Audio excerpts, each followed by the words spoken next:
In this video, we're going to talk about options. So this is going to be very much a beginner-friendly video for options, sort of like an introduction. So we're going to talk about what options are, the two types of options, and then later in the video, we're going to run through some examples. Now, my name is Tyler Stokes from StokesTrades.com. I'm on a mission to become a full-time day trader, and in the beginning stages of this journey, we are reviewing some stock market basics, and then options might be a strategy that I use for day trading. So I certainly want to get a good understanding of what they are. You might be studying options for various other reasons. If you do want to do day trading, you can download my 6-month blueprint, which runs through exactly what I'm doing in the first 6 months. And we are on options right now in the beginning stages of that journey. So let's jump right into it. And again, this is a beginner-friendly version.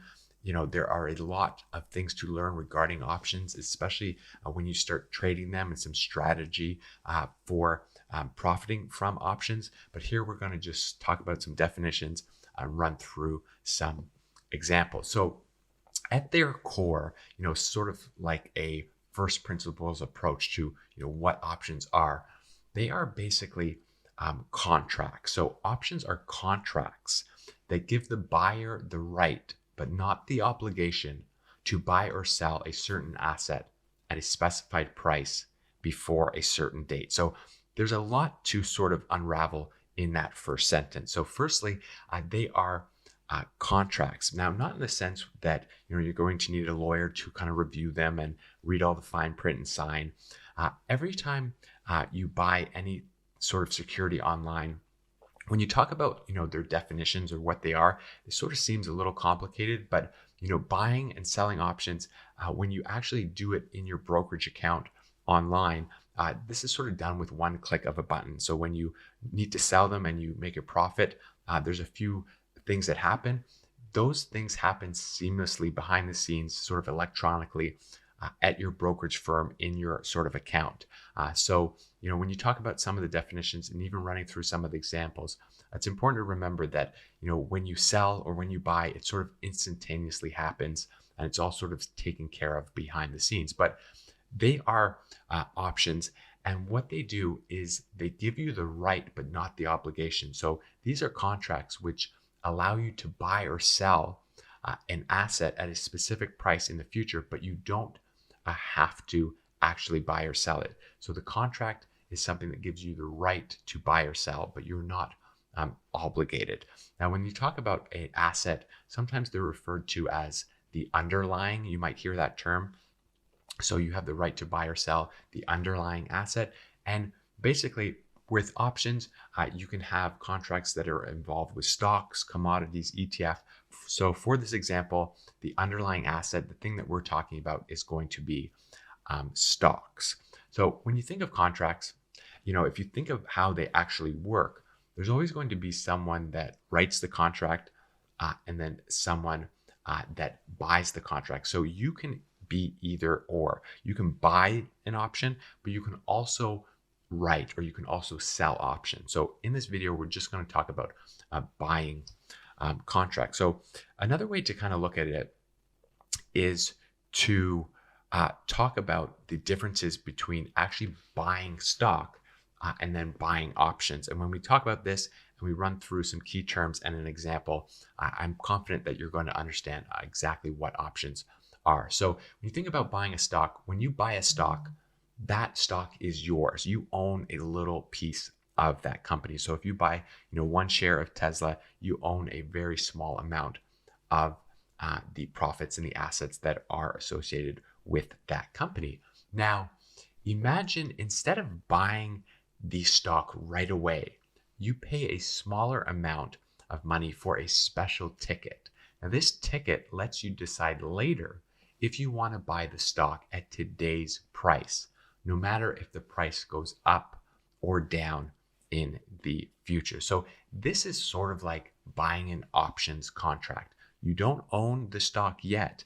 You just have the right to buy or sell it later at a set price. So buying these contracts, again, it gives you the right, but not the obligation, to buy or sell the stock in the future before an expiration date. So let's go over a few key terms in that main sort of definition. So this price that we're talking about, it's called the strike price. So it's the set price at which the stock can be bought or sold. So every options contract is going to have a strike price or an exercise price.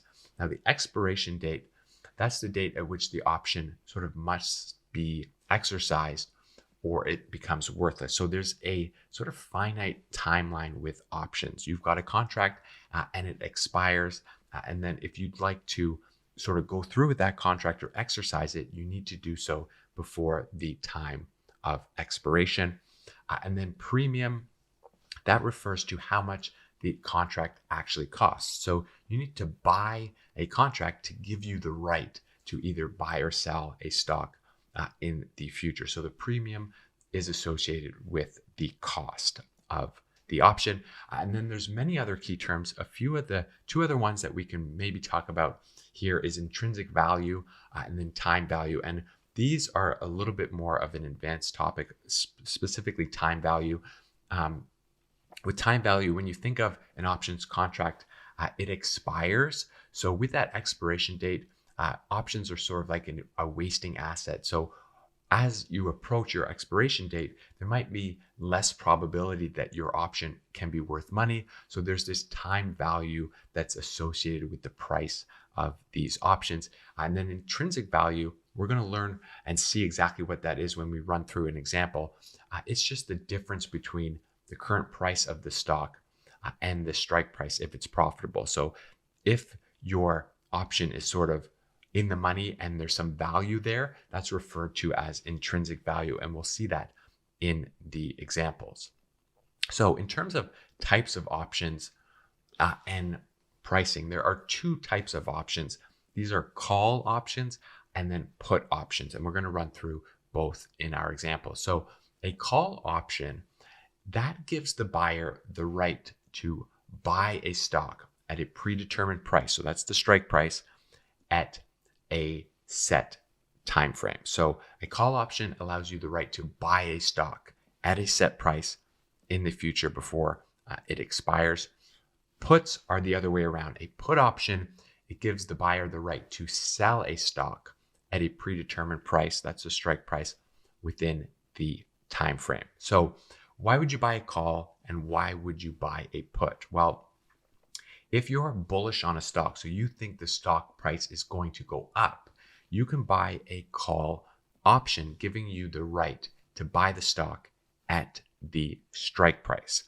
If the stock price rises above the strike price, you can profit by sort of exercising your contract. Now, buying a put is the other way around. If you are bearish on the stock, so you think the stock price is going to go down, you can buy a put option giving you the right to sell the stock at the strike price.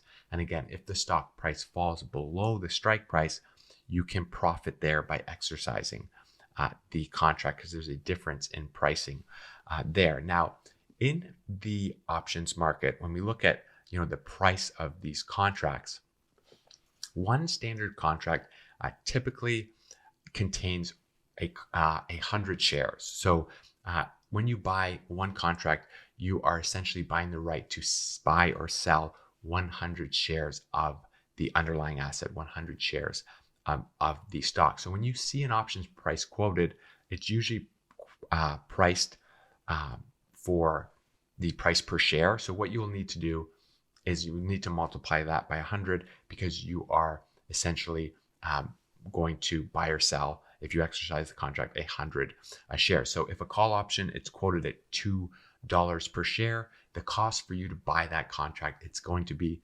$2 times 100, $200. So let's jump over to my whiteboard now, and we're going to run through two examples. We're going to run through an example of buying a call option, and we're going to run through an example of buying a put option. Very easy, but we'll run through it on the whiteboard so we can see the numbers and see how it all works. Okay, so we've got the whiteboard here, and let's run through two examples. And first, we'll talk about buying a call. So buying a call option. Okay, and we've got some stats here. regarding what this call option is going to be. So let's pretend we've got this stock. We'll just call it stock XYZ. And it's currently trading at a price of $50. So we want to buy a call option because we feel that the stock price of this stock is going to maybe go up in the next month. So we buy a call option and it has a strike price of 52. And it expires. We'll just write expires 1 month. And that's going to cost us a premium of $2 per share. So we'll call that the premium. So those are the basic stats or values regarding this particular option. So the stock's currently trading at $50.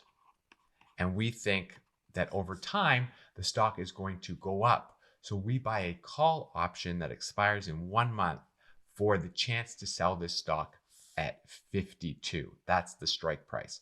And it's going to cost us $2 per share. So remember right away, the price of this one contract, it's going to be 100 shares times $2 equals $200.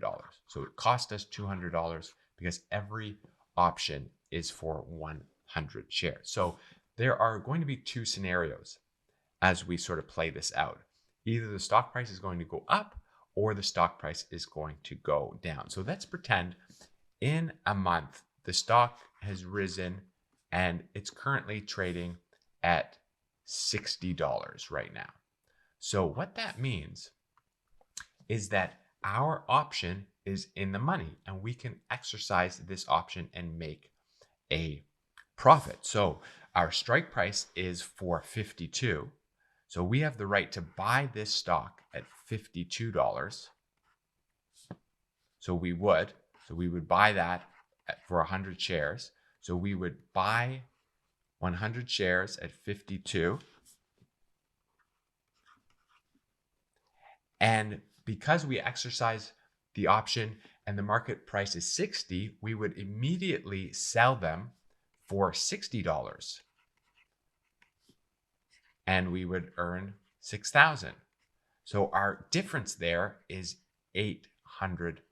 So that's sort of our profit. Now our net gain is going to be 800 minus the premium of the contract, which was 200, and our net gain or final profit there is going to be $600. So the stock, we thought it was going to go up. It did go up. We had a call option. The option, we had the right, but not the obligation to buy this stock at 52. We decided to exercise the option. So we bought it at 52. We immediately sell it for 60, and we have a difference of 800 there. And our profit or net gain is going to be $600 because it cost us 200 to buy that contract. Now, this whole idea here where you want to exercise and you sell for 52 and then you buy back at 60, that's done at your brokerage firm sort of like seamlessly behind the scenes. So when you decide to exercise this option because it's in the money, which we'll talk about in a second, and the price of the stock is above the strike price, there's a profit there, there's some intrinsic value there. You decide to exercise the option. The stock brokerage that you work with, the platform that you're on, it will instantly buy and sell this for you, giving you this 800 profit and then minus your cost there. So that's how a call option works when you exercise it with the values there and everything in regards to that. So let's do one now where the scenario works out where the price does not go to 60, perhaps it goes down a little bit. So you've got your strike price at 52. And let's pretend in this scenario, the stock actually goes down to 50. So remember, you paid $200. So it costs you $200 per share, and there's 100 shares in one contract. So you spent $200 for the right to buy this stock at the expiration date or before the expiration date, which is 1 month, for 52. That's the strike price. But now the stock has fallen to 50. What would you do in this scenario? You would let the contract expire. It would expire worthless. Why would you exercise the contract and buy a stock at 52 when the current market price is 50? You would never do that. You'd be losing money. So in this scenario, the option would expire. And this happens a lot when the strike price is not favorable for you.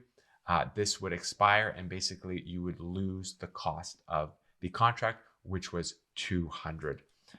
So those are call options. In the first one, again, the strike price was favorable for us. The stock rose. We got to buy it at 52 and instantly sell it at 60. And we've got that $8 profit there minus the cost. That is exercising an option. And then in this scenario, for a call option, if the strike price is 52 and the stock never gets to 52 or above 52 by the end of the time frame there, that expiration of 1 month, you would just let that contract expire and you would lose $200. So now let's do this with the put option. So now we're going to buy a put option. Okay, so remember, for put options, put option is a option contract. It gives you the right to sell a stock at a set price before it expires, but you do not have to. You have no obligation here. So let's look at some of the stats regarding this. We'll call this stock ABC, and let's pretend that it's currently trading at, let me check what the stats are for this one. It's currently trading at $100. And why would you buy a put? Because you think this stock is going to go down. So let's pretend that over the next few months, you think this stock is going to go down for whatever reason, and you buy a put option with a strike price of 95. So the stock's currently at 100. Okay, the stock currently at 100, and you think it's going to drop in price, and you want to buy a contract that gives you the right to sell this stock at 95. So we'll call the expiration date, maybe we'll call it just 3 months for this one.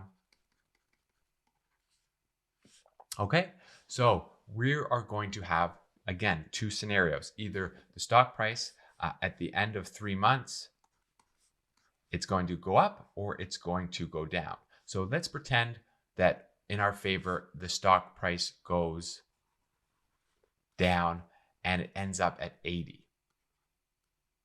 So what do we have here? Remember, we have a strike price, and let's call this the premium. So the cost of this contract, we'll just call it $3 per share. So again, how much did this cost us? It's $3 per share. One contract is for 100 shares. So the cost is $300 to have this contract. So let's pretend in 3 months, or before the 3-month mark hit, the stock went down to 80. What happens here? Well, we've got a strike price of 95 and we've got a current market price of 80. What we can do with a put option is, remember, we've bought the right to sell at 95. So if we want to exercise this option, what we would do is you would buy at 80 and you would instantly turn around and sell at 95, and you've got a $15 profit there minus the $3 it cost you. So your total net gain would be $12 per share times 100, and you'd make $1,200. So this part here, where the stock price has fallen, you have a contract which gives you the right to sell at 95. You don't own any of those shares. In your brokerage account, when you click exercise the option, it's going to instantly buy the stock for you at 80 and sell it at 95, and you're just going to get this gain. So you don't need to worry about, the logistics of how that happens. So You have the right to sell at 95. It's currently selling on the market for 80. You buy at 80 and flip and sell it there because your contract allows you to sell it at 95, and you get that $15 profit there.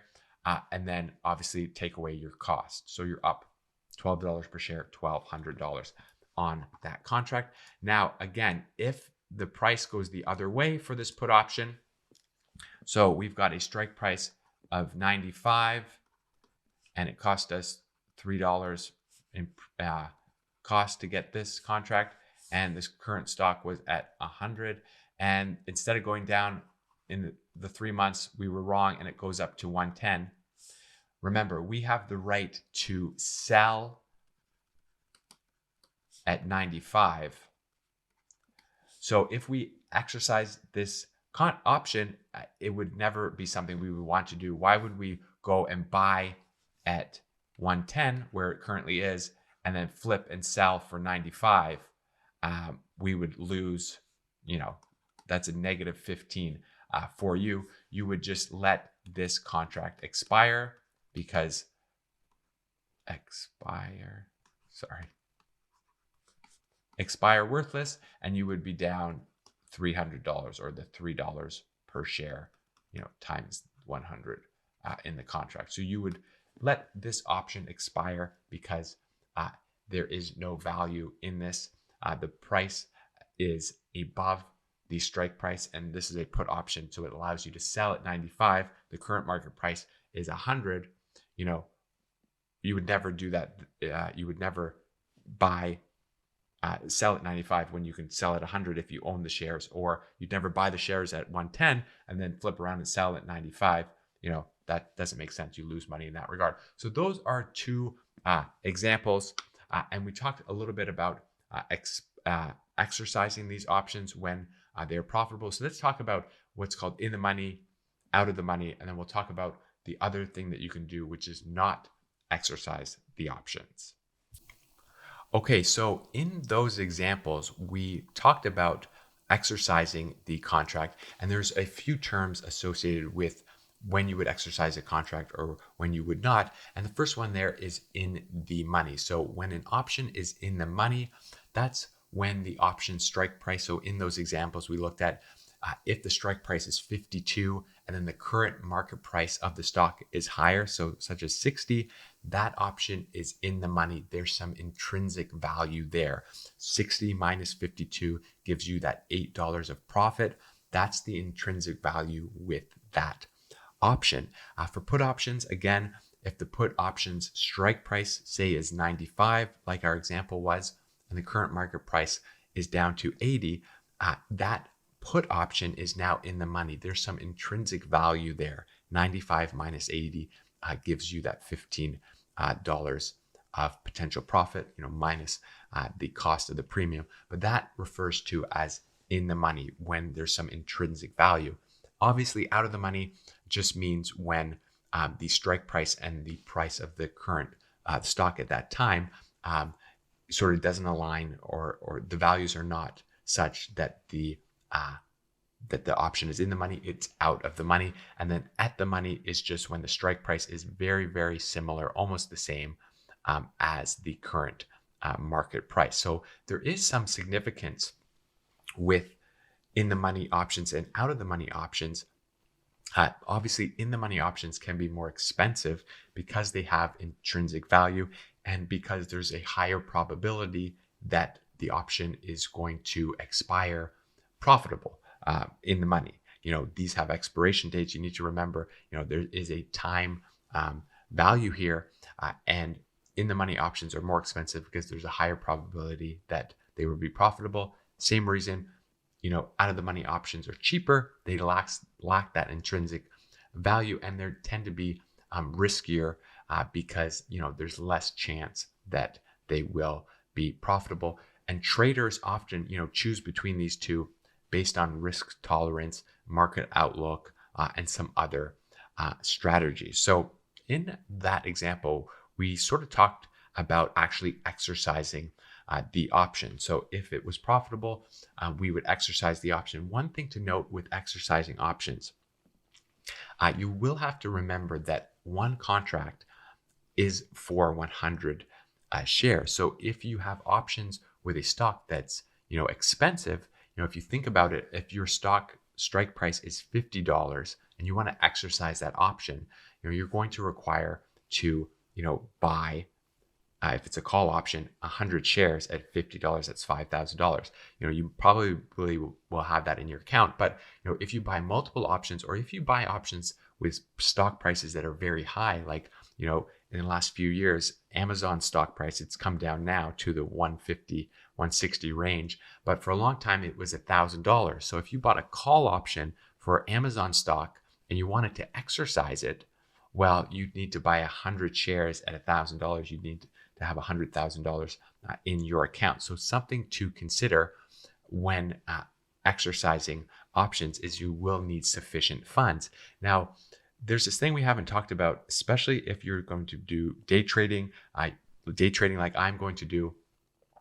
It's this idea that most traders, what you do is you don't ever plan to actually exercise the option. So there's this other angle where you sell the option. So if you bought an option, a call option or a put option, and it becomes in the money or it increases in value, you can actually sell it before the expiration date. So that is what most traders do. They buy and sell these contracts before they expire. So realizing profits or maybe limiting your losses, day traders often buy options with the intention of selling them for a profit before they expire. So many people are in the options game trading and they don't actually let the option expire, or they don't actually exercise the option. Certainly you could, but many people trade them.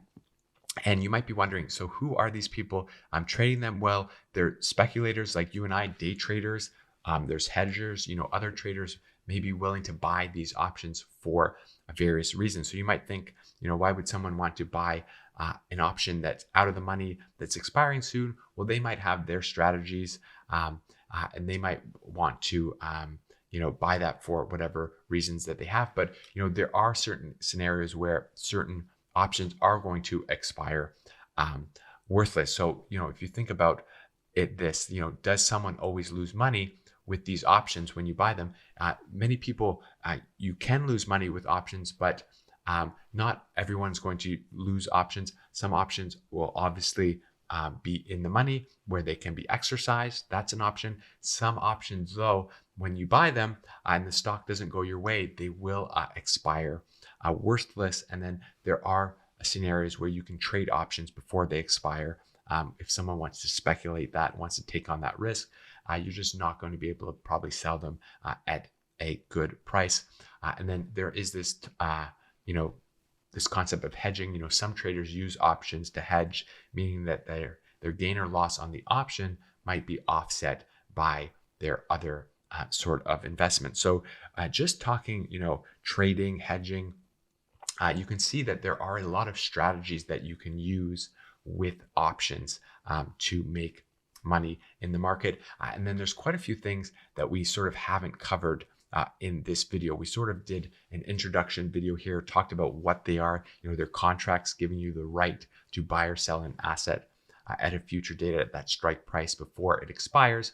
But you don't have the obligation. And then there's calls and put options. And we went through some basic examples, but we talked about buying options. You can also actually sell options as well. So there's a whole angle there. There's strategy involved with, looking at the price of options as the time of expiration date gets closer. There's strategies that will, make the prices change. And there's spreads for options. And there's other ways that you can use options for, other types of assets like futures, selling options, and so on. So there's a lot we haven't covered here, but I think we can wrap it up there in terms of this introduction. Again, I hope that you found this useful. Those examples should help you sort of understand what options are. If you did find this useful, subscribe to this channel. We're on a journey to become a full-time day trader. We covered options here. We're going to cover some other basic information in the next few videos, and then we're going to open an account start an account, choose a brokerage firm, learn everything about buying and selling stocks on our platform. And we're going to jump back into options in future videos, because we want to learn more about options, strategies for buying and selling options. There's option spreads. So there's a lot more to learn regarding options and regarding day trading. So again, I hope you found this useful. Subscribe to the channel, and I look forward to speaking with you in the next video.